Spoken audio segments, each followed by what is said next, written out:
हरी हरी हरी जय जय राम जय जय जय जय राम हरी हरी हरी जय जय राम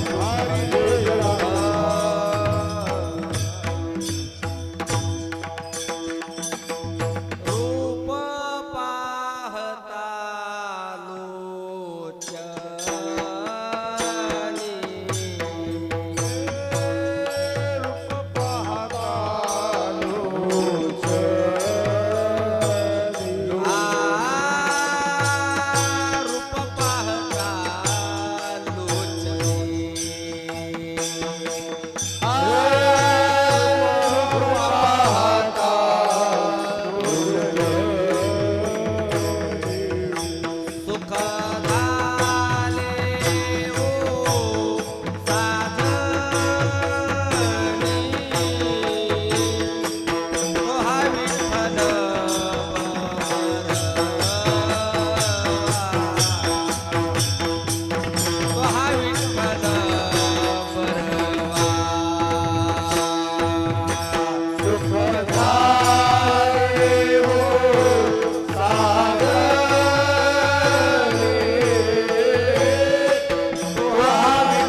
घासी निवडे जीवन शेवटीचा घासी. निवडे जीवन शेवटीच्या घासी निवडे जीवन शेवटीचा घासी. त्याचे होय ऐसे सकळही त्याची होय ऐसे सकळही. त्याची होय ऐसे सकळही. निवडे जीवन शेवटीच्या घासी निवडे जीवन शेवटीचा घासी. निवडे जीवन शेवटीच्या घासी निवडे जीवन शेवटीचा घासी. त्याचे होय ऐसे सकळही त्याचे होय ऐसे सकळही. त्याचे होय ऐसे सकळही. न पाहिजे झाला बुद्धीचा पालट पाहिजे मला बुद्धीचा पालट. न पाहिजे झाला बुद्धीचा पालट पाहिजे झाला बुद्धीचा पालट. केली खटपट वाया जाय केली खटपट वाया जाय. केली खटपट वाया जाय. संपादिले व्हावे धरिले ते सोंग संपादिले भावे धरिले ते सोंग. संपादिले व्हावे ते सोंग संपादिले भावे धरिले ते सोंग. विटंबना व्यंग पडिली विटंबना व्यंग पडिला. विटंबना व्यंग पडिला. न पाहिजे झाला बुद्धीचा पालट पाहिजे झाला बुद्धीचा पालट. पाहिजे झाला बुद्धीचा पालट पाहिजे झाला बुद्धीचा पालट. केली खटपट वाया जाय केली खटपट वाया जाय. केली खटपट वाया जाय. कामने वरमाने नका दुरांगी वारे वरवरे नका दुरांगी. कामने वरमाने नका दुरांगी कामरे वरवरे नका दुरांगी. भावविते बुद्धी अवकळा पावते बुद्धी अवकळा. पावते बुद्धी अवकळा. कामने वरमाने नका दुरांगी कामरे वरवरे नका दुरांगी. कामने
निवडे जीवन शेवटीच्या घासे,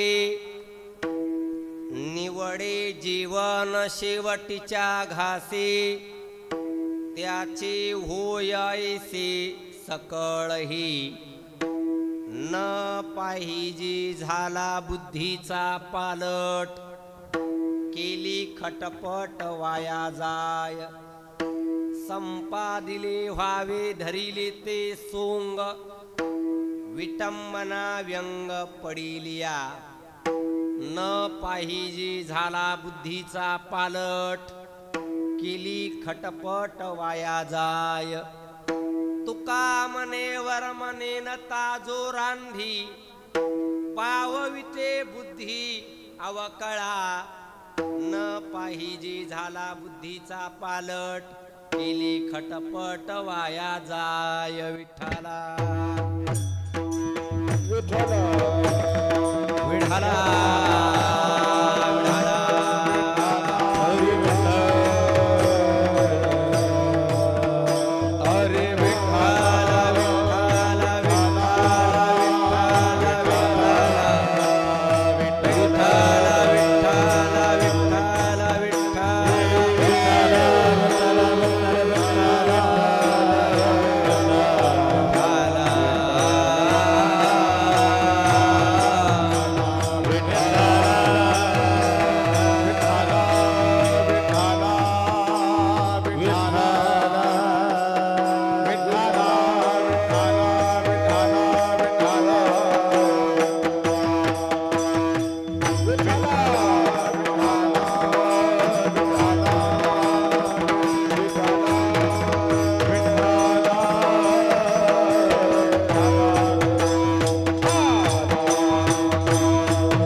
श्री पांडुरंगा सद्गुरु हे स्वामी, पांडुरंगा सद्गुरु हे स्वामी, श्री पांडुरंगा सद्गुरु हे स्वामी, पांडुरंगा सद्गुरु हे स्वामी, या पाद पद्मी नमन माझे, या पाद पद्मी नमन माझे, या पाद पद्मी नमन माझे, नमो ज्ञानेश्वरा नमो ज्ञानेश्वरा, नमो ज्ञानेश्वरा, नमो ज्ञानेश्वरा नमो ज्ञानेश्वरा, नमो ज्ञानेश्वरा, नमो ज्ञानेश्वरा, सोपान देवा, देवतारा सोपान देवा, देवतारा सोपान देवा, आई नमो त्रिभुवन पावनी, मुक्ताबाई नमो त्रिभुवन पावनी, मुक्ताबाई नमो त्रिभुवन पावनी, आजत्रय जननी देवाची,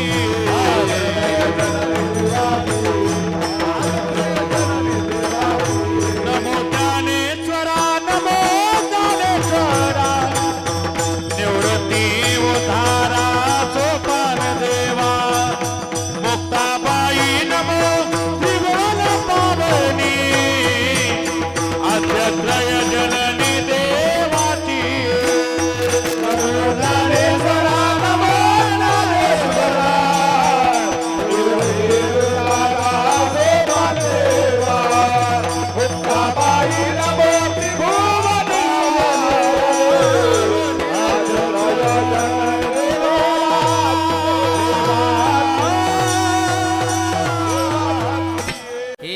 सार स्वतःचे गोड तुम्ही चलाविले जी झाड तरी अवधाने अमृते वाड शिंपून किजे संपाद्य ज्ञानंच विधाय भक्तिं विलोकितो येन समाधिराजः वैराग्यवन्तं सुविचारयुक्तं नमामि जुगं शिरसा गुरुन्तं काशाय वस्त्रं करदण्डधारिणीं कमण्डलु पद्मकरेण शङ्खं चक्रं गदाभूषयितभूषणाढ्यं श्रीपादराजं शरणं प्रपद्ये तैसे तुमचे अवधान धाये आणि तुम्ही म्हणा हे होये ऐसे वक्तृत्व कवना हे जेणे तुम्ही रिझा जयांचे केलिया स्मरण होय सकळ विद्यांचे अधिकरण तेची वंदू श्री चरण श्री गुरूंचे ते नमस्कारुन आता सो मंत्रहीन क्रिया नकाचर्या विचारू घ्यावी घ्यावी माझी सेवा दीन दुर्बळाची देवा जोडोनी अंजुळ असे दानावता वेळ पहा पहा कृपा दृष्टी बोला उरलिया गोष्टी विठ्ठला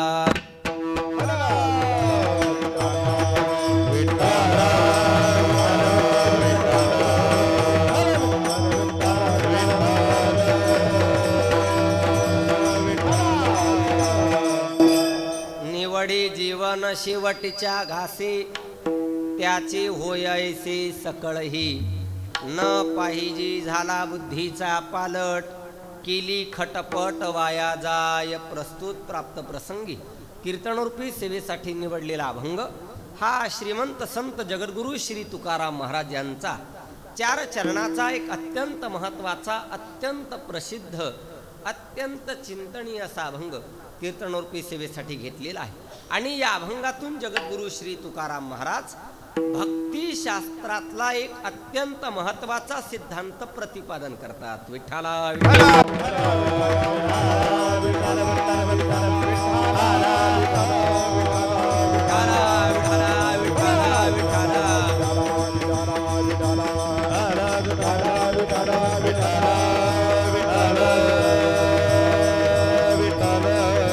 किम निमित्ताने सेवा आहे हे वेगळं सांगायलाच नको वेगळं सांगण्याचं कोणतंही आणि काहीही कारणशेष नाही किंबहुना ती वेळही नाही पण तरी सुद्धा वक्त्याचं प्रधान कर्तव्य या न्यायाने सांगायचं ठरलं तर कैलासवासी दत्तराव तुकाराम चाफळे यांच्या गोड जेवणाच्या निमित्ताने ही कीर्तनाची सेवा आयोजित केल्या गेलेली आहे आणि ही सेवा त्यांच्या सर्व चाफळे कुटुंबियांच्या वतीने माझ्या वाट्याला आलेली आहे त्यांची 2 मुलं श्री दीपक दत्तराव चाफळे श्री सुनील दत्तराव चाफळे व 2 मुली सौ वैशालीताई मार्तंड शिंदे सौ रेखा अरविंद आचोले या कुटुंबियांच्या आज्ञेने ही सेवा माझ्या वाट्याला आलेली आहे विठ्ठला विठ्ठला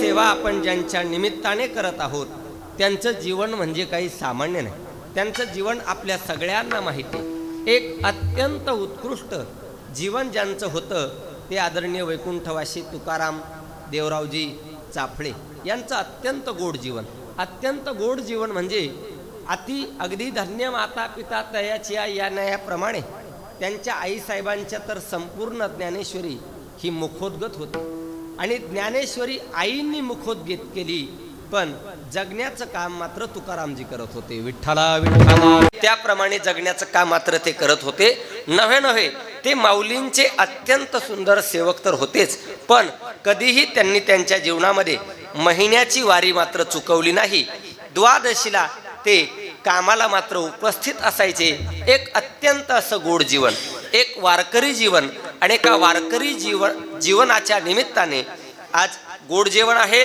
आणि त्याची सेवा माझ्या वाट्याला आलेली आहे आणि या सेवेसाठी सर्वच संप्रदायातील ख्यातनाम गायक वादक तथा महाराज मंडळी उपस्थित आहेत किंबहुना मला जन्मूनही जेवढे दिवस झालेले नाहीत त्याही पेक्षा दुप्पट काल ज्यांचा परमार्थात व्यतीत झालाय आणि होतोय अशी सर्वच मंडळी इथे उपस्थित आहेत.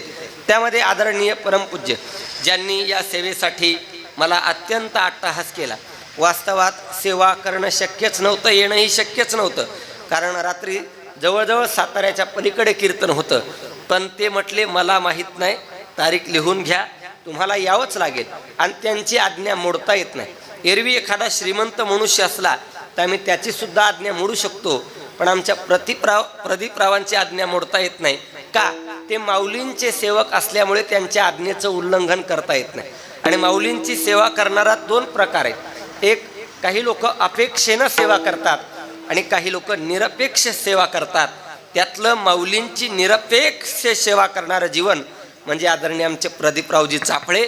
त्यांच्या आज्ञेचं उल्लंघन म्हणजे माऊलींची आज्ञा उल्लंघन केल्यासारखं होईल, म्हणून ही आजची सेवा. विठ्ठल हे आदरणीय परमपूज्य वारकरी संप्रदायातील एक अत्यंत गोड मृदंगाचार्य आदरणीय परमपूज्य मृदंग अलंकार आमचे शिवराज गुरुजी मसलेकर ते सुद्धा उपस्थित आहेत. आदरणीय परमपूज्य वारकरी संप्रदायातील एक अत्यंत गोड गायनाचार्य आदरणीय परमपूज्य आमचे श्री बाळासाहेब महाराज कुलकर्णी ते सुद्धा उपस्थित आहेत. आदरणीय परमपूज्य वारकरी संप्रदायातील एक अत्यंत गोड गायनाचार्य आदरणीय परमपूज्य आमचे अमोल महाराज झाडगावकर, आदरणीय परमपूज्य आमचे काशीनाथ महाराज, आदरणीय परमपूज्य वारकरी संप्रदायातील एक अत्यंत उत्कृष्ट पखावज वादक आमचे सन्मित्र आदरणीय परमपूज्य आमचे उद्धव बापू भिशे ते सुद्धा उपस्थित आहेत. घनश्याम महाराज आहेत. सर्वच मंडळी आहेत. सर्वांच्या चरणाला सविनय साष्टांग वंदन करतो. आदरणीय परमपूज्य वारकरी संप्रदायातील एक अत्यंत उत्कृष्ट पखावज वादक, अगदी दोन्ही हातानं पखवाज वाजवतात, म्हणजे दोन हातानंच वाजवत असतात म्हणा, असे आदरणीय परमपूज्य आमचे रामभाऊ महाराज काळबांडे ते सुद्धा उपस्थित आहेत. सर्वांविषयी अंतःकरणामध्ये सद्भाव व्यक्त करतो आणि अगदी काहीसा अभंगाचा विचार मांडण्याचा प्रयत्न. आणि गोड जेवण हे मात्र केलंच पाहिजे बरं का. हो, तेरवी ही केलीच पाहिजे, दशक्रिया केलीच पाहिजे, वर्षश्राद्ध केलंच पाहिजे आणि पुण्यस्मरणही केलंच पाहिजे. काही लोक म्हणतील महाराज विज्ञानवादाचा काळ आहे, तंत्रज्ञानाचं युग आहे, आणि या विज्ञानवादाच्या काळामध्ये आणि तंत्रज्ञानाच्या युगामध्ये प्रत्येक व्यक्ती गेली की काय म्हणून गोड जेवण करायचं, प्रत्येक व्यक्ती गेली की काय म्हणून दशक्रिया करायची, प्रत्येक व्यक्ती गेली की काय म्हणून तेरवी करायची, किंबहुना प्रत्येक व्यक्ती गेली की काय म्हणून त्याचं वर्षश्राद्ध पुण्यस्मरण साजरं करायचं. तर बाबा, या जन्माला आलेल्या प्रत्येक व्यक्तीला जावं लागणार आहे, हा मृत्यूलोकाचा सिद्धांत आहे. पण प्रत्येक गेलेल्या व्यक्तीची तेरवी, गोड जेवण, मासिक श्राद्ध, वर्षश्राद्ध हे मात्र केलंच पाहिजे. मग आता काही लोक म्हणतील नाही केलं तर आपले पितर जिथे कुठे असतील तेथून आपल्या नावाने टाहो फोडतात. नवे महाराज सांगतात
जिथे असतील तिथून पितर आहा कटा करतात की बाबा आमच्या वंशामध्ये असा दुराचारी मुलगा काय म्हणून जन्माला आला. आहा कटा त्यांचे करीती पितर, वंशी दुराचारी पुत्र झाला. मग महाराज ठीक आहे, आमच्या लक्षात आलं, केलं पाहिजे, पण केलंच तर फायदा काय. प्रमाण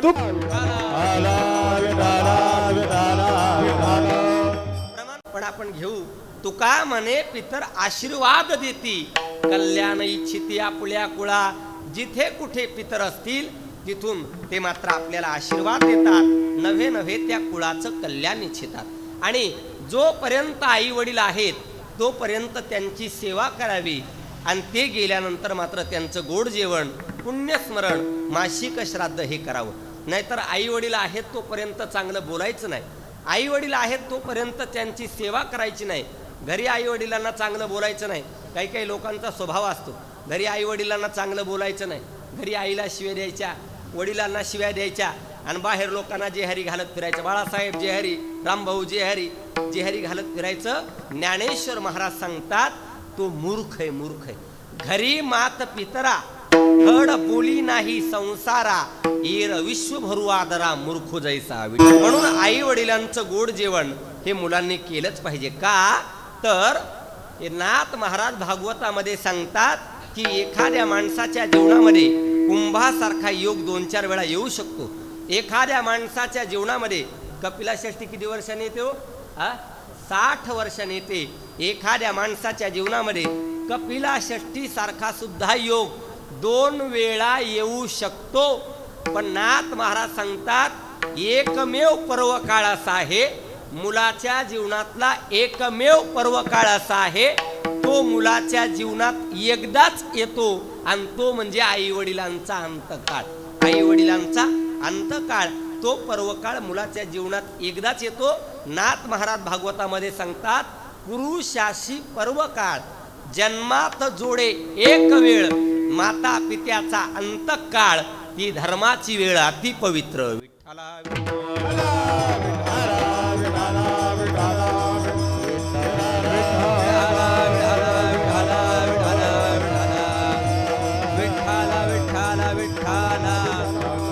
आणि आई वडील आहेत तोपर्यंत त्यांची सेवा केली पाहिजे, आणि ते गेल्यानंतर मात्र त्यांचं पुण्यस्मरण काय केलं पाहिजे. काय सध्याच्याला मुलं आई वडिलांची सेवा करत नाहीत. ते गेल्यानंतर काही विज्ञानवादी लोकांना तर हे दशक्रिया वर्षश्राद्ध हे काही मान्य नाही. आता प्रसंग कसा घडतो थोडंसं जबाबदारीने ऐका बरं का. हे लोक आई वडिलांची सेवा करत नाहीत, गेल्यानंतर काही लोक विधी करतात, करत नाहीत, पण त्यांना पगार भरपूर असतो, घरही चांगलं असतं, गाड्याही भरपूर असतात, सगळ्या प्रकारच्या सुखसुविधा उपलब्ध असतात, पण त्यांना प्रपंचामध्ये कालांतराने सुख लाभत नाही. त्यांच्या प्रपंचामध्ये कालांतराने सुख नांदत नाही. मग आता कितीही वाईट मनुष्य असला आणि त्याच्या जीवनात दुःख असलं की त्याला नंतर देवाधर्माचे रस्ते दिसायला लागतात बरं का शिवार गुरुजी. त्याला नंतर देवाधर्माचे रस्ते दिसायला लागतात. प्रपंचात माणसं कंटाळली, बेजार झाली की नंतर ते आमच्याकडे येतात. ते म्हणतात महाराज अहो महागड्या गाड्या आहेत, चांगल्या ठिकाणी फ्लॅट्स आहेत, चांगल्या ठिकाणी घर आहे, मुलं चांगल्या शाळेत आहेत, सगळं आहे महाराज, पण काय करावं, प्रपंचात सुख नाही. मग आम्ही म्हणत असतो तुम्ही ब्राह्मणाकडे जा, ब्राह्मणाकडे जा. ब्राह्मणाकडे गेले की ब्राह्मणाकडे गेल्यानंतर ब्राह्मण विचारतो तुमची जन्मवेळ काय, आणि त्या जन्मवेळेवरून ब्राह्मण तुमची सगळी पत्रिका, तुमची कुंडली, मराठीत तुमचा सगळा सातबारा, नवे नवे दुसऱ्या मराठीत काय तुमचा सगळा बायोडाटा काढतो. तो सगळा बायोडाटा काढतो आणि तो एकच सांगतो काय, तुम्हाला पितृदोष आहे. विठ्ठही गेला तरी तुम्हाला सुखाची प्रपंचामध्ये काहीही कमी पडणार नाही.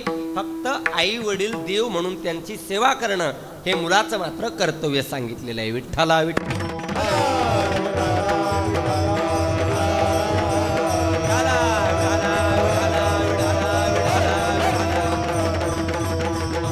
आणि जी मुलं आपल्या आई वडिलांचं पालन पोषण करतात ना, तुकोबारायसारखे महात्मे त्याच्या चरणावरती दंडवत घालतात. बरं दंडवत घालतात तुकोबारायसारखे महात्मे. हो, आता तुकोबारायांनी दंडवत घालणं तुकोबारायांनी नमस्कार करणं बापू ही सामान्य गोष्ट नाही, सामान्य गोष्ट नाही. तुकोबारायांचा स्वभाव किती करारी आहे. तुकोबाराय देवाकडे गेले आणि देवाकडे गेल्यानंतर तुकोबारायांनी देवाने सांगितलं, तुकाराम महाराज, अहो आमच्या गावात एक लय मोठे महाराज आहेत, तुम्ही त्यांना संत म्हणा. तुकोबाराय म्हणले, देवा असं कोणालाही मी संत म्हणत नसतो.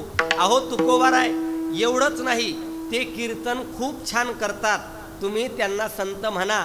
तुकोबाराय म्हणले, मग तर म्हणतच नसतो.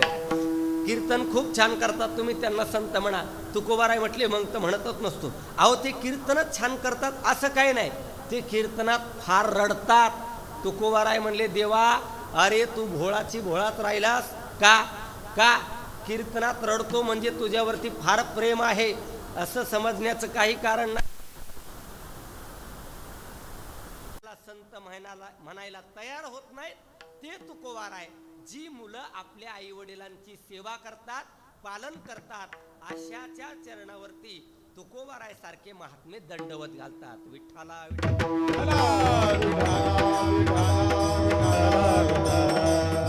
नमो तया माता पित्याचे पालन, नमो तया माता पित्याचे पालन, नमो तया माता पित्याचे पालन, नमो तया माता पित्याचे पालन, नमो तया माता पित्याचे पालन, नमो तया माता पित्याचे पालन,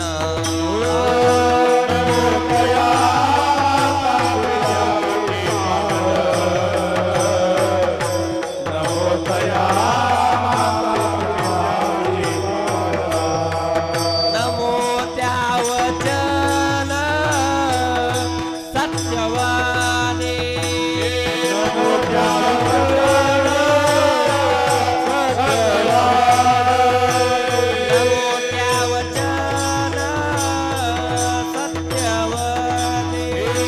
नमो त्या वचन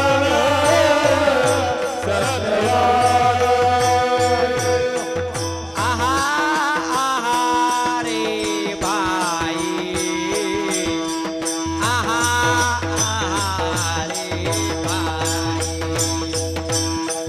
आहा आहा रे बाई, आहा आहा रे भाई.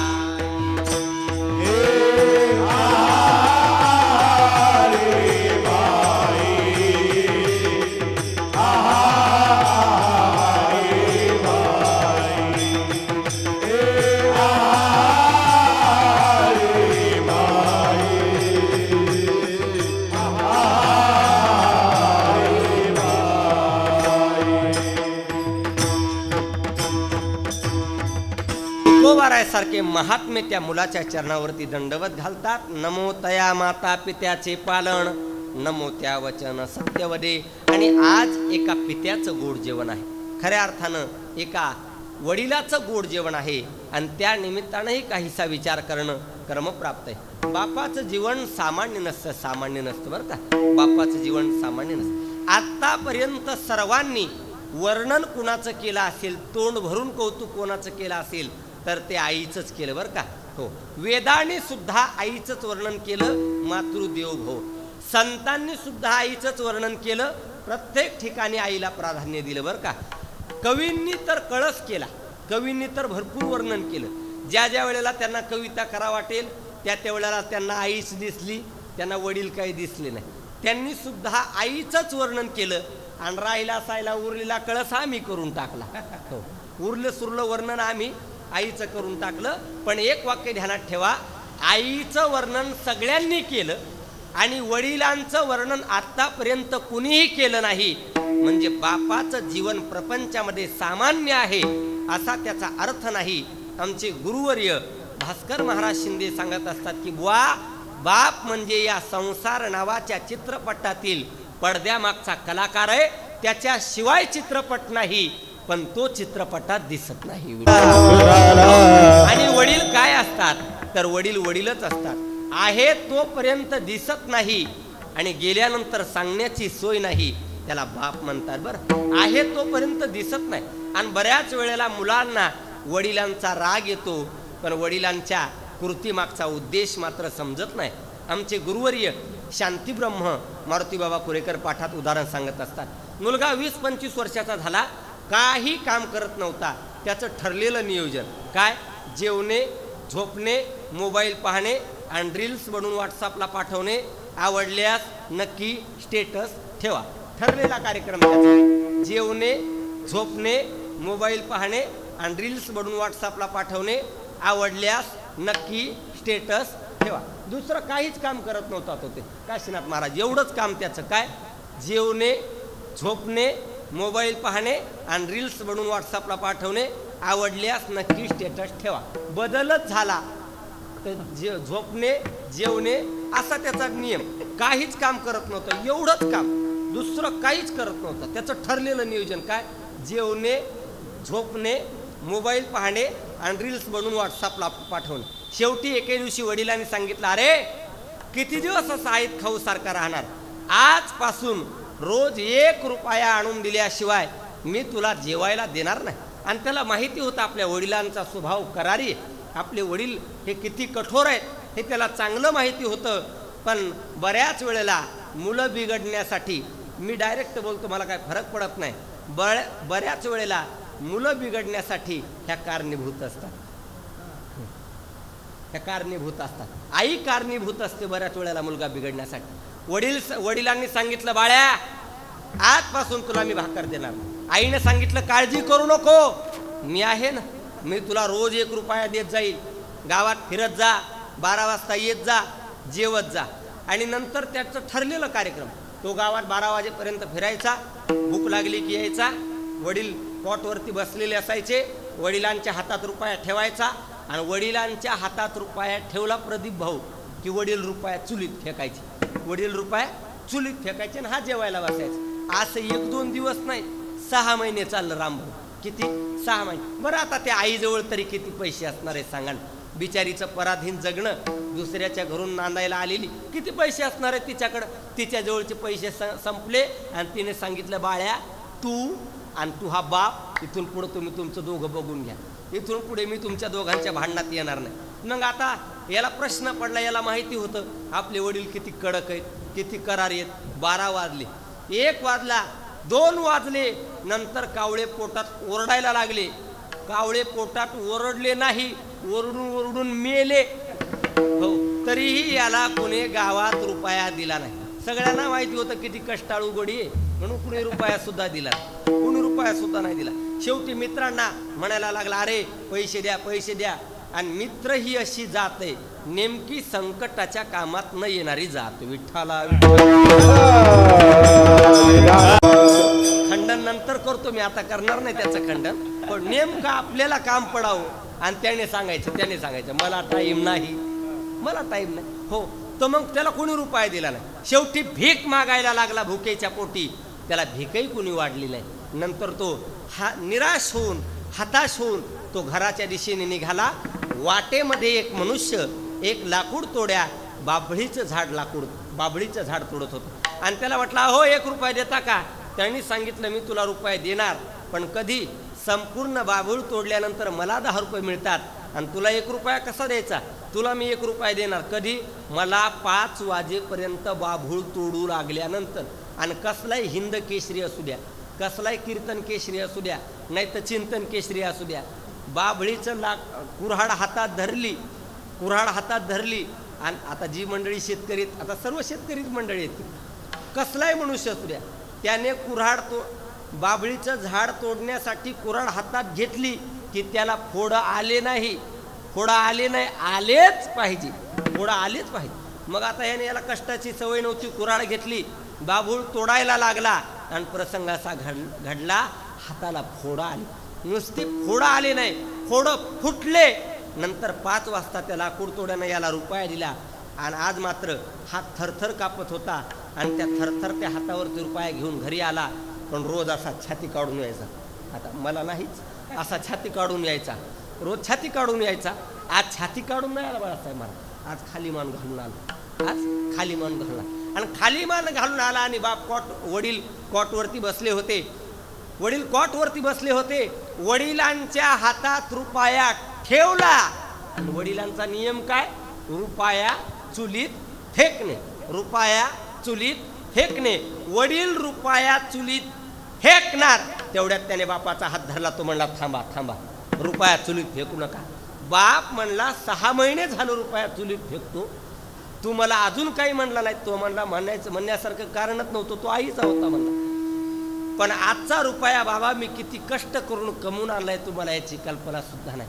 बाबा अहो, या रुपयासाठी हाताला फोड आले, फोड आले नाही, आलेले फोड फुटले.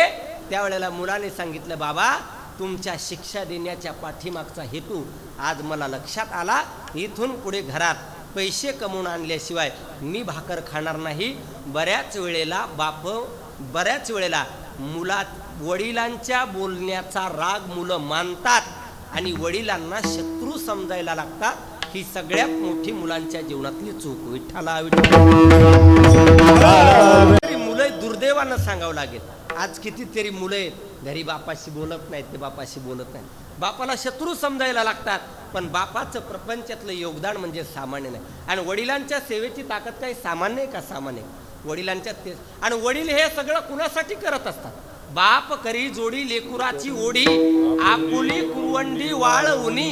महाराज सांगतात, एकाएकी केला निराशीचा धनी, कडी वागवणी भार खांदी. आणि वडिलांच्या सेवेची ताकद सामान्य नाही, सामान्य. अभंग दशाला तसा राहिला तरी चालेल, पण एवढा दृष्टांत सांगणं क्रमप्राप्त आहे. वडिलांच्या सेवेची ताकद सामान्य नाही. भागवतामध्ये दशमस्कंदामध्ये त्या नाभागाचं चरित्र आलेलं आहे, नाभागाचं. आणि तो नाभाग होता आणि त्या नाभागाला आता 4-5 मुलं होती. त्या मुलांची सगळी काही नावं मला आठवत नाहीत, मुलं होती. आणि त्या नाभागानं सांगितलं की दादा एक काम कर, काय तू जंगलामध्ये तपश्चर्या करण्यासाठी जा आणि तपश्चर्या करून आला की मी तुला या राज्याचा राजा बनवणार बरं का, राज्याचं. मग त्याने विचारलं, जंगलात तपश्चर्या करण्यासाठी कशाला जाऊ, आता राजा बनवा की? जमणार नाही का? अरे राजाला सुद्धा समाजाच्या अनुकूल प्रतिकूलतेचं ज्ञान असल्याशिवाय त्या राज्यातली प्रजा सुखी राहू शकत नाही. त्यामुळे तू तप करण्यासाठी जा. तो तप करण्यासाठी गेला, तप करून घरी आला. आणि आला तर सगळ्या मुलांनी वाटण्या करून घेतल्या होत्या बरं का. काशीनाथ महाराज, अमोल महाराज सगळ्या मुलांनी वाटण्या करून घेतल्या होत्या. तो सिंहासनावरती बसायला लागला. एका भावाने सांगितलं, अरे ते सिंहासन माझ्या वाट्याला आलेले. नंतर तो म्हटला, राज्य द्या मला.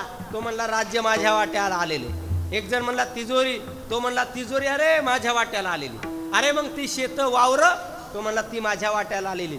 मग तो म्हणला, माझ्या वाट्याला काय? ते म्हणले, तुझ्या वाट्याला तो म्हातारा बाप आहे. म्हणले, बाप तुझ्या वाट्याला तो म्हातारा बाप आहे. शेवटी त्या नाभागाच्या वडिलाचं नाव नभग. नाभागाच्या वडिलाचं नाव नभग. त्या नाभागाने सांगितलं, अरे वा, भाऊ असावे तर असे. काय माझे भाऊ आहेत. अरे जगातल्या सगळ्या नाशिवंत गोष्टी तुम्ही घेतल्या आणि जगातली शाश्वत असणारी गोष्ट तो म्हणजे बाप, ती माझ्यासाठी तुम्ही ठेवली. अरे वा, भाऊ असावे तर असे. वा, काय माझे भाऊ आहेत, किती सुंदर माझे भाऊ आहेत. महाराज त्याने शब्दाची सुद्धा तक्रार केली नाही, शब्दाची सुद्धा तक्रार केली नाही. नंतर त्याने काय केलं, त्या नाभागाला खांद्यावरती घेतलं आणि जंगलाच्या दिशेने निघाला. पण नभग मात्र रडायला लागला. नभगाने सांगितलं की बाळा, अरे बापाने मात्र मुलासाठी संपत्ती आणि संस्कार कमवायचे असतात बरं. तुझ्यासाठी मला संपत्ती कमवता नाही आली बाळा, पण तुझ्यासाठी संस्कार मात्र मी कमवलीत बरं, संस्कार कमवलेत. एक काम कर नाभागा, इथे अंगिराज कुळातले ब्राह्मण यज्ञ करत आहेत आणि तुला मी काही मंत्रांचं स्मरण करून देतो. त्या अंगिराज कुळातल्या ब्राह्मणांना शाप आहे की ते त्यांचे मंत्र 6 दिवसाला विसरतात, म्हणून त्यांचा यज्ञ सफल होत नाही. एक काम कर, त्यांना मंत्राचं स्मरण करून दे आणि मंत्राचं स्मरण करून दिलं की यज्ञ सफल होईल. यज्ञ सफल झाला की यज्ञातलं उरलेलं द्रव्य आणि धान्य तेल तुला देतील आणि त्याच्यावरती तुझा सर्व प्रपंच चालेल बरं का. शेवटी हा नाभाग तिथे गेला. गेल्यानंतर त्याला त्या ब्राह्मणांना, अंगिराज कुळातल्या ब्राह्मणांना मंत्राचं स्मरण करून दिलं आणि यज्ञ सफल झाला. यज्ञातलं उरलेलं द्रव्य आणि यज्ञातलं उरलेलं धान्य त्यांनी त्या नाभागाला दिलं. पण नाभागाला दिलं ते घेतलं आणि तो निघाला आणि तेवढ्यात शिवगण आडवे आले. ते म्हणले, ए थांब, का तुला माहित नाही का प्रजापती दक्षाच्या यज्ञात काय ठरलेलं आहे? यज्ञातल्या उरलेल्या द्रव्यावरती आणि धान्यावरती शिवगणाचा अधिकार असतो. पुढे घेऊन चाललास होय खाली. पण महाराज तो शब्दानं सुद्धा बोलला नाही. काय बापाचा सेवक असावा, काय बापाचा सेवक असा. तो म्हणला, एक काम करा, यज्ञातल्या उरलेल्या द्रव्यावरती आणि धान्यावरती शिवगणाचा अधिकार असतो, मान्य, फक्त मला एकदा वडिलांना विचारून येऊ द्या, नंतर घेऊन जा. ज्याला वाईट परिस्थितीत सुद्धा धर्म आठवतो ना मारे तरी पंगत घालावीशी वाटते, त्याला खरा धार्मिक म्हणतात. जळता जळणं उष्ट्या हाताने कावळा उठवू वाटत नाही, कुणाला चहा पाजू वाटत नाही, त्याला खरा धार्मिक म्हणत नाही. ज्ञानेश्वर महाराज सांगतात, बोलून त्याला प्रमाण सांगतो, काळजी करण्याचं कारण नाही. अंगभोगाकडे पाहता कृपण वैसा आवडे.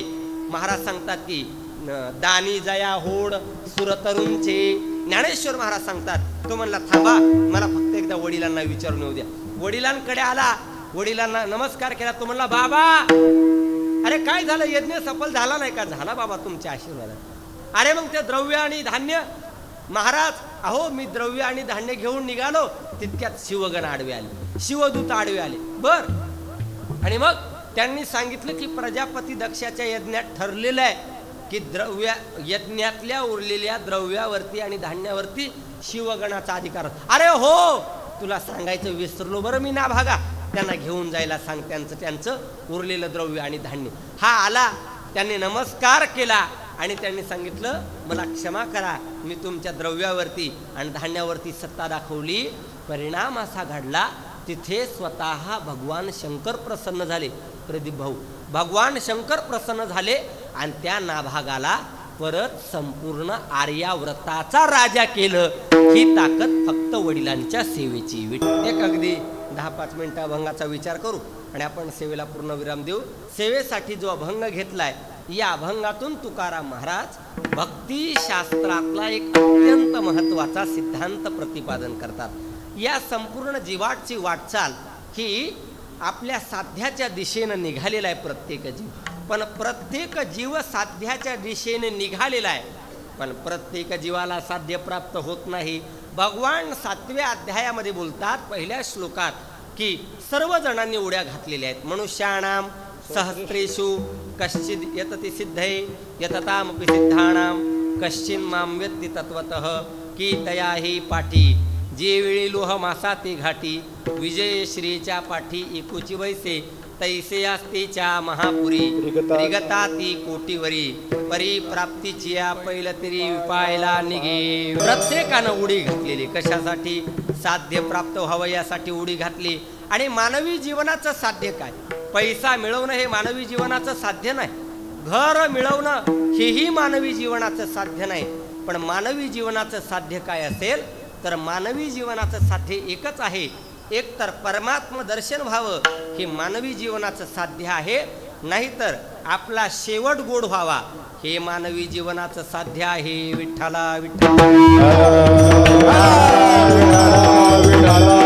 मोठ्या मोठ्या लोकांनी उड्या घातल्यात की आपला शेवट गोड व्हावा, पण प्रत्येकाचा शेवट गोड होत नसतो. पण तुकोबाराय सांगतात, माझा झाला शेवट तो भला, माझा बहु गोड झाला, आलो निजाच्या माहेरा, भेटी रखुमाईच्या वरा. प्रत्येक जीवाला आपला शेवट गोड करायचा आहे, पण प्रत्येकाचा शेवट गोड होत नसतो. महाराज सांगतात, आवश्यक तो शेवट, आवश्यक तो शेवट.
होतो शेवट एरावगी खटपट चालू जाणे वाट ऐसा विरळा एखादाच साध्यापर्यंत पोहतो विरळा पावे अवघड गोवे शेवटीचे एखादाच साध्यापर्यंत पोहोचतो. तुकाराम महाराज उदाहरण देतात की आंब्याचं झाड असतं, त्या आंब्याच्या झाडाला जेवढा मोहोर येतो तेवढा मोहोर झाडाला राहत नाही. जेवढा मोहोर झाडाला राहिला तेवढ्या सगळ्यांच्या कैऱ्या होत नाहीत. जेवढ्या कैऱ्या राहिल्या तेवढ्या सगळ्या कैऱ्यांचे पाड होत नाहीत. त्यातल्या त्यात वारांगारा झाल्यावर मग तो विषय संपला. सगळ्यांच्या कैऱ्या होत नाहीत, सगळ्यांचे पाड होत नाहीत. मग काय करावं लागतं, काही काही आंबे उतरवावे लागतात, तोडावे लागतात आणि उतरून ते घरी आणून पाचटीत किंबहुना आडीत पिकू घालावे लागतात. पण काही काही पहिलवान आंबे असतात, काही काही बहादर आंबे असे असतात काय ते आढीत नसतात. विठ्ठला मौराईशी फळे काही आली काही गळती पक्वदशे ती घडी नाश आढी तोवेचे. प्रत्येकाला साध्य प्राप्त करायचे, प्रत्येकाला शेवट प्राप्त करायचा आहे. पण महाराज सांगतात प्रत्येकाचा शेवट होत नसतो. का होत नसतो? प्रत्येकाचा शेवट का होत नसतो? महाराज सांगतात बुद्धीने साथ दिली पाहिजे शेवट गोड होण्यासाठी. कारण तुकोबारायांनी परमार्थाच्या सुरुवातीच्या काळाचं कौतुक संपूर्ण गाथा घरी गेल्यानंतर नीट वाचा, कुठेही केलेलं नाही. वारंवार कौतुक महाराजांनी, शेवटच्याच काळातलं कौतुक महाराजांनी वारंवार केलेलं. महाराज सांगतात बुद्धीनं साथ दिली पाहिजे, त्याशिवाय शेवट गोड होणार नाही. मग महाराज बुद्धीनं साथ दिली पाहिजे म्हणजे काय झालं पाहिजे? महाराज सांगतात या बुद्धीचा पालट झाला नाही पाहिजे अभंगाच्या दुसऱ्या चरणात. न पाहिजे झाला बुद्धीचा पालट, न पाहिजे झाला बुद्धीचा पालट, न पाहिजे झाला बुद्धीचा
साध्य प्राप्तीसाठी फार खटपट केली, फार अट्टहास केला, प्रयत्न केले, सायास केले.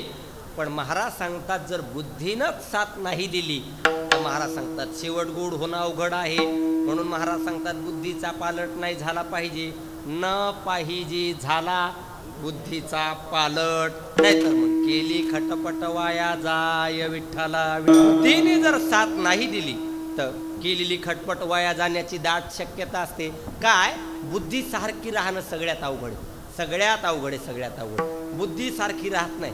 परमार्थामध्ये माणसं आले की सुरुवातीलाच हुरळून जातात, 2-5 दिवस झाले की लगेच हुरळून जातात, बरं का, लगेच हुरळून जातात. आता जाऊ दे, अधिक विस्तार करण्याचं काय कारण आहे, कॅमेरा आहे पुढं विठ्ठला. नेहमी सांगत असतो, परवा दिवशी पण सांगितलं, आमच्या पुढचा कॅमेरा म्हणजे आमच्या गुणाचं प्रगटीकरण समाजापुढे करण्याची स्वच्छ व्यवस्था. विठ्ठला सुरुवातीच्या काळामध्ये परमार्थामध्ये असो, कोणत्याही क्षेत्रात असो, सुरुवातीच्या काळात हुरळून जातात.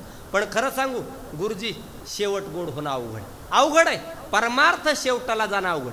मला सांगा, तुमच्या काळामध्ये विद्यार्थी अवस्थेपासून किती मंडळी तुमच्यासोबत होती, नंतर पक्वाद शिकून तुमच्यासोबत किती मंडळी तयार झाली, आणि आत्ता सांगा तुमच्या बरोबर किती आहेत. विठ्ठल महाराज सांगतात, सुरुवातीच्या काळामध्ये वाहून नाही गेलं पाहिजे.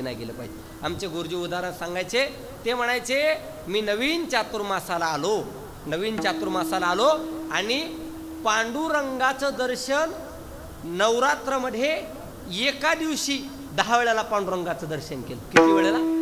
एका दिवशी 10 वेळेला. महाराज सांगतात, आता पंढरपुरामध्ये 1000 वेळा कीर्तनाला जाणं होतं, पण पांडुरंगाचं एकदा पण दर्शन होत नाही. का? बुद्धी सारखी राहणं अवघड आहे. विठ्ठल सांगतात, आम्हाला मात्र आमच्या बुद्धीने सहाय्य केलं बरं का. बरवी ही वेळ सापडली संधी, सहाय्य झाली बुद्धी संचिताची. या बुद्धीने मात्र आम्हाला सहाय्य केलं. आणि महाराज सांगतात, शेवट गोड व्हावा असं वाटत असेल, साध्य प्राप्त व्हावं असं वाटत असेल, वास्तवात ही गोष्ट सोपी नाही. भक्ती तो कठीण, सुळावरील पोळी, निवडे तो बळी, विरळा शूर. आणखीन एका भंग आहे, भक्ती तो कठीण, सुळावरील पोळी. आणखीन एका भंग. हो, तर महाराज सांगतात की बाबा, भक्ती म्हणजे कठीण आहे. आणि महाराज सांगतात, इथे मात्र न पाहिजे झाला बुद्धीचा पालट, केली खटपट. आणि जर बुद्धीचा पालट झाला, बुद्धीने, कारण काय, मनुष्याच्या जीवनावर अनेक प्रकारचे गुणाअवगुणाचे आघात होत असतात. गुणाअवगुणाचे पडती आघात, तेने होय चित्त कासावीस. म्हणून जोपर्यंत माणसाच्या जीवनामध्ये, अंतःकरणामध्ये सत्वगुण जिवंत आहे, तोपर्यंत माणसाने परमार्थ केला पाहिजे. आज ज्ञानेश्वरीची बुद्धी, ज्ञानेश्वरी वाचनाची बुद्धी आहे, भरपूर ज्ञानेश्वरी वाचून घेतली पाहिजे. उद्या आज पक्वादाची प्रॅक्टिस करण्याची, पक्वाद वाजवण्याची बुद्धी आहे, अगदी दिवसभर पक्वाद वाजवून घेतला पाहिजे. नवे आज श्लोकपाठ करण्याची बुद्धी आहे, दिवसभर श्लोकपाठ केले पाहिजे. आज नामस्मरण करण्याची बुद्धी आहे, दिवसभर नामस्मरण केलं पाहिजे. महाराज सांगतात का, तर त्याचं कारण असं आहे, आज सत्वगुण जिवंत आहे म्हणून नामस्मरण करण्याची बुद्धी आहे. महाराज सांगतात, आज सत्वगुण शरीरात जिवंत आहे म्हणून आज परमार्थ करण्याची बुद्धी आहे. उद्या जर तमोगुण खवळला तर परमार्थ करण्याची बुद्धी राहणार नाही. म्हणून देवा, न पाहिजे झाला बुद्धीचा पालट, केली खटपट वाया जाय. अरे बुद्धीचा पालट नाही झाला पाहिजे, आणि तो जर झाला तर केलेले सगळे प्रयत्न वाया जातील. मग महाराज हा सिद्धांत सांगितला. मग हा सिद्धांत पटण्यासाठी दृष्टांत सांगा. कशाप्रमाणे?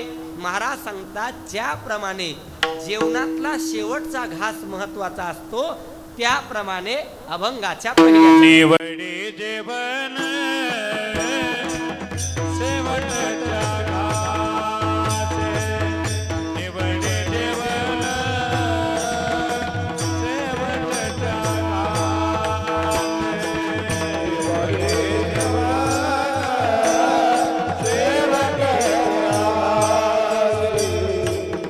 निवडे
बाबा कशाप्रमाणे?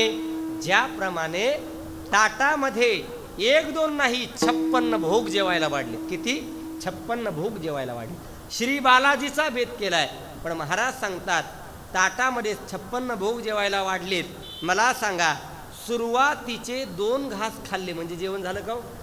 बोला की जरा शहाणी माणसं सांगा. सुरुवातीचे 2 घास खाल्ले म्हणजे जेवण झालं का? बरं निम्म जेवण झालं नाही झालं. बरं आता आहे का शेवटचे 2च घास शिल्लक राहिलेत, जेवण झालं का? आता परत सांगतो शहाणे जेवणारे सांगा. बुट घालून जेवणाऱ्यांचा हा विषय नाही. शेवटचे 2च घास शिल्लक राहिले, जेवण झालं नाही झालं? नाही झालं. महाराज सांगतात थांब थांब थांब थांब, गडबड करू नको, काही करू नको, थांब. का? शेवटच्या घासाला सुद्धा खडा लागण्याची दाट शक्यता आहे. महाराज सांगतात थांब, गडबड करू नको, शेवटच्या घासाला सुद्धा खडा लागण्याची शक्यता आहे. म्हणून महाराज सांगतात निवडे जेवण शेवटीच्या घासे, त्याचे होय ऐसे सकळही. त्याचे म्हणजे कोणाचे?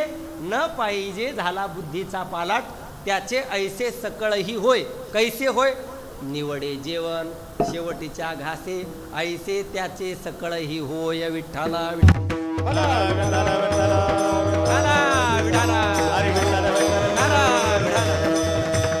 आणखीन एक उदाहरण तुकाराम महाराज देतात.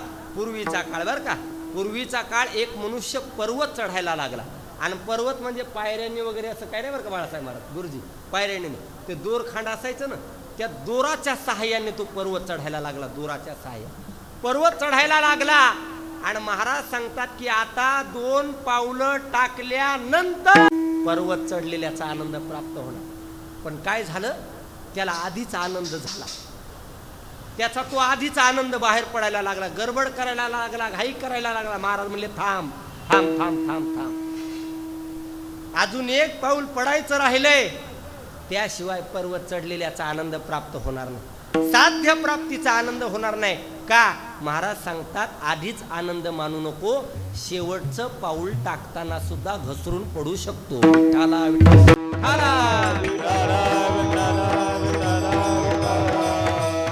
आता प्रमाण सांगतो. दोराच्या आधारे पर्वत चढला,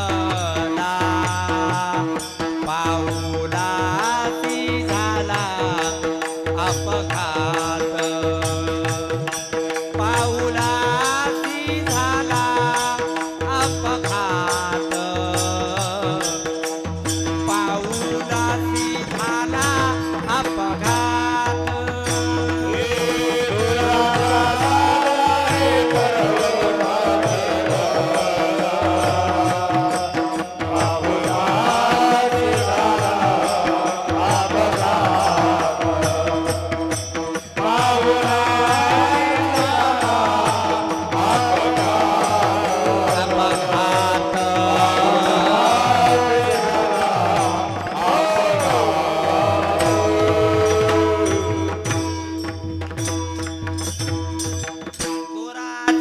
धारे पर्वत चढला, पाऊलासी झाला अपघात, निवडे जेवण शेवटीच्या घासे, त्याचे होय ऐसे सकळही. महाराज सांगतात एवढंच नाही, अरे सोंग धरलं हे खरंय, पण धरलेलं जे सोंग आहे ना ते कडेला जाणं अवघड आहे. संपादिले व्हावे धरिले ते सोंग, संपादिले व्हावे धरिले ते सोंग, संपादिले व्हावे धरिले ते सोंग, संपादिले व्हावे धरिले ते सोंग. पडलिया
म्हणतात एखाद्या गोष्टीचं सोंग धरलं, पण ते धरलेलं सोंग मात्र कडेला नाव अवघड आहे.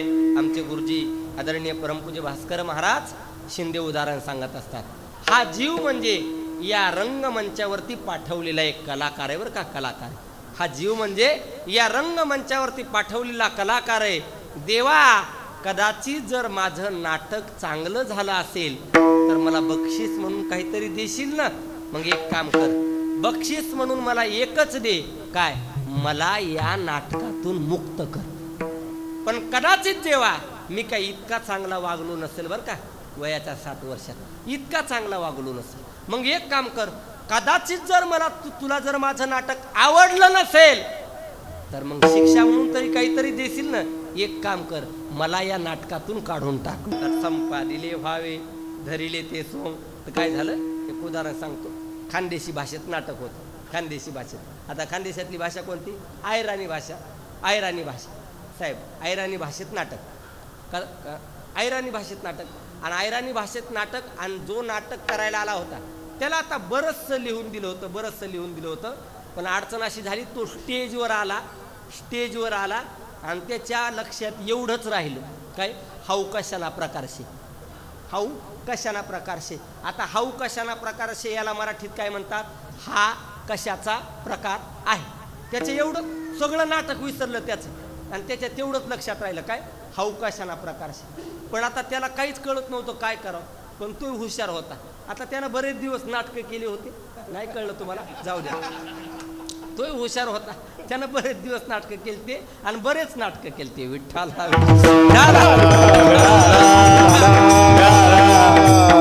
हुशार होता बरं का, हुशार होता महाराज. मग हुशार होता आणि तो आला, आणि त्याच्या तेवढंच लक्षात राहिलं, काय, हाऊ कशाना प्रकारशी. एवढं तर सांगा, हाऊ कशाना प्रकारशी. आणि तो तेवढंच म्हणायचा बाळासाहेब, तो तेवढंच म्हणायचा काशीनाथ महाराज, हाऊ कशाना प्रकारशे, हाऊ कशाना प्रकारशे, हाऊ कशाना प्रकारशे. आता 1-2 मिनिट नाही ना, अर्धा तास झाला. पुढचे किती वेळ ऐकणार आहेत? सगळी शहाणी मंडळी होती आणि याचं एवढंच चाललंय, काय, हाऊ कशाना प्रकारशे, हाऊ कशाना प्रकारशे, हाऊ कशा. खालची बसलेली शहाणी मंडळी म्हणली, हाऊ पाठ न करणा प्रकारशे. विठ्ठला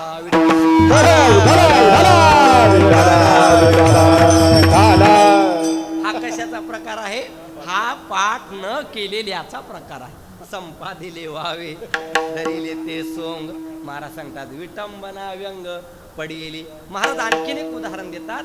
स्वयंपाक करणारी व्यक्ती चांगली असणं महत्वाचं आहे, स्वयंपाक चांगला असणं महत्वाचं नाही. तुका म्हणे वर म्हणे न ताजो रांधे पावविते बुद्धी अवकळा. एका जुन्या कीर्तनकाराच्या मुखातून उदाहरण ऐकलं होतं.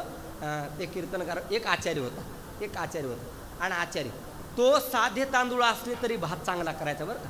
साधे तांदूळ असले तरी भात चांगला, अगदी 5-6 महिन्याचं पीठ असला अमोल महाराज तरी तो पुऱ्या चांगल्या करायचा. हो, आणि कमी पैशात स्वयंपाक चांगला करायचा, कमी पैशात. म्हणजे एका कुखाचा त्याला स्वयंपाक देण्यात आला, एका कुखाचा. तर मला काळजी करू नका, हलके तांदूळ असले तरी भारी भात करू, खराब पीठ असले तरी चांगल्या पुऱ्या करू, काळजी करू नका. बटाटे किती दिवसाचे असले तर भाजी 1 नंबर करू. हो, आणि साहित्य कमी जास्त असलं तरी स्वयंपाक चांगला करू, काळजी करू नका. मग आता हा आणि काय झालं, हा आचार्य आला, त्याने सुंदर असा स्वयंपाक केला, आणि स्वयंपाकाचा वास सुटला, घमघमाट सुटला. आणि ते कुंकवाला आलेली माणसं गडबड करायला आले. बोले लवकर कुंकू आवरा, काय स्वयंपाक केला आचार्य, 1 नंबर स्वयंपाक केला, लय भारी स्वयंपाक केलाय, लय खास स्वयंपाक केलाय, व्हेरी नाईस स्वयंपाक केलाय, 1 नंबर स्वयंपाक केलाय, लय भारी. काय वास सुटलाय. मग आता लोक जेवायला बसले, कुंकू संपलं, लोक जेवायला बसले, ताटात वाढलं, सगळे पदार्थ आले, सगळे पदार्थ. आणि असा त्या पदार्थाचं कौतुक करू लागले, असं कौतुक करू लागले. ते म्हणले, वा तांदूळ हलका आहे पण आचरण बारीक केलाय, वा पुऱ्या किती 1 नंबर केल्यात, बालुशाही कशी केली. आणि मग आता ते त्या आचार्याला मोह आवरला नाही, आचार्याला. आणि नेमका आचार्य म्हणला, एवढं लोक आपलं कौतुक करायलेत, मग आता त्याला आपलं कार्ड दिलं पाहिजे. 2-4 तारखा आल्या, म्हणजे स्वयंपाकाच्या, हो 2-4 तारखा आल्या. मग आता तो आचार्य, मग आता नेमकी काय झाली होती, गुरुजी आचार्याला झाली होती रगतपेटी. आचार्याला काय झाली होती, रगतपेटी झाली होती. आणि हा आला, तो म्हणला, ऐका हो ऐका, ऐका सगळे, हा जो स्वयंपाक केलाय ना हा मी केलाय, हा मी केलाय. त्याच्या हातातून रक्त निघत होतं. तो म्हणला ह्या पुऱ्या ज्या केल्यात ना ह्या पुऱ्या ह्या काय म्हणला पोळपाटावरती पुऱ्या लाटलेल्या आहेत. काय म्हणला मांडीवरच पुऱ्या लाटल्यात म्हणला मी. लोक म्हणले लवकर चला लवकर चला इथून.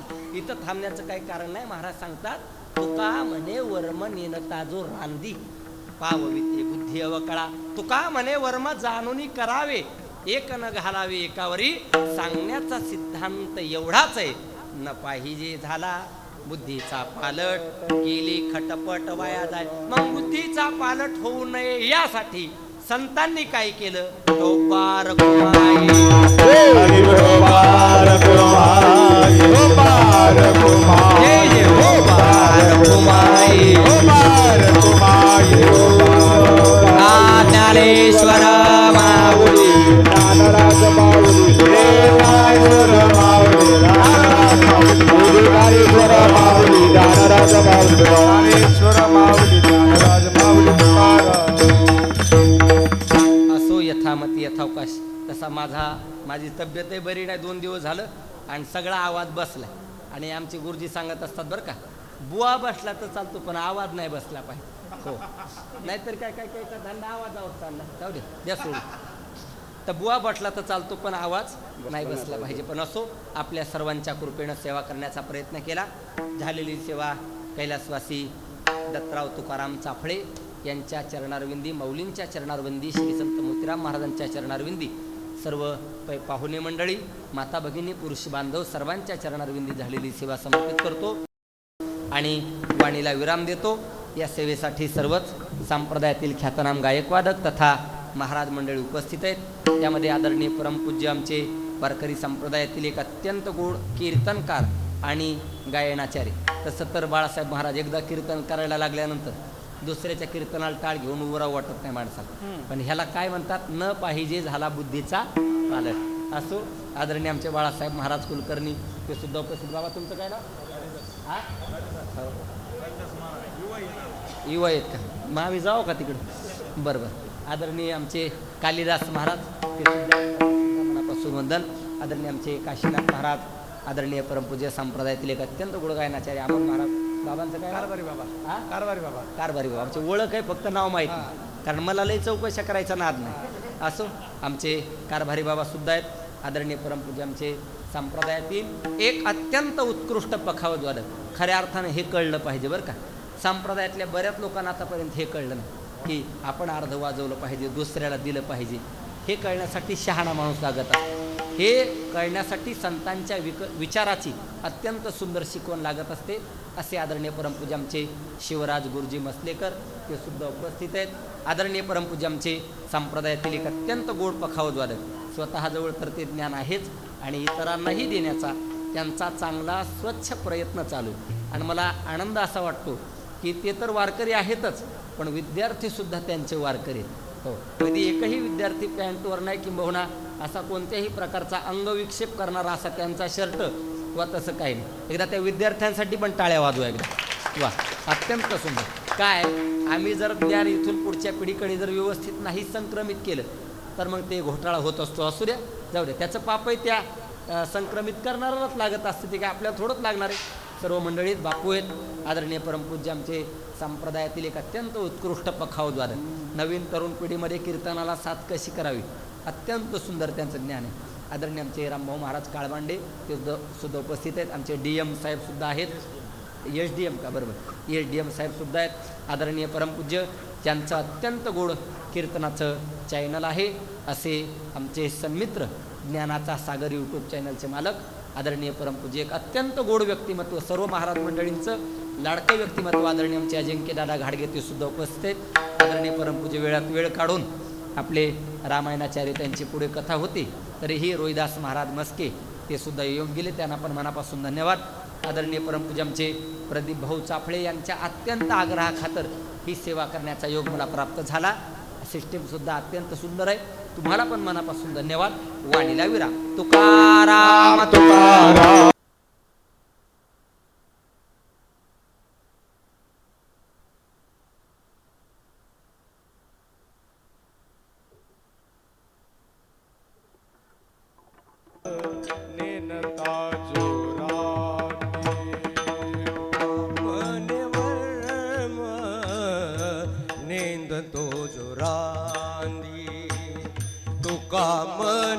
वर्म नेन तो जो रांधी तुका म्हणे वर्म नेनता जोरांधी तुका म्हणे वर्म नेनता जोरांधी कामन वर्म नेन तो सुरांदी कामन वर्म नेन ता सुरांदी पावविते बुद्धी आवकला पावविते बुद्धी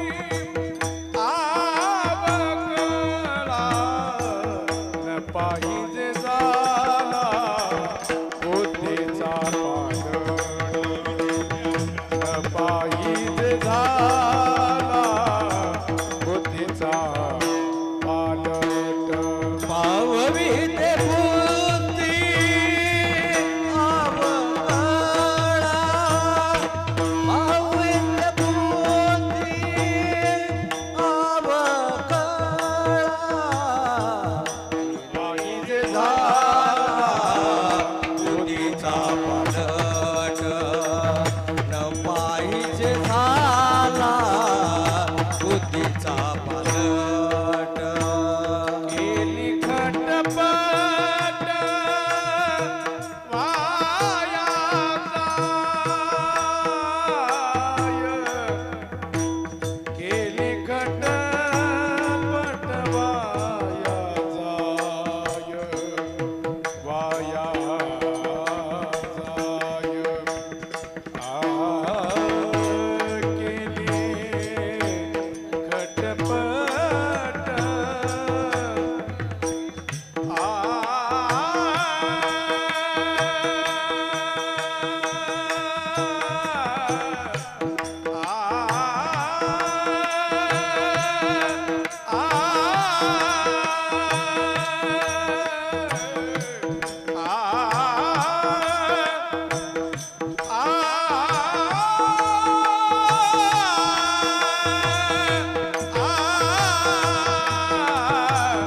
केली खटपट केली खटपट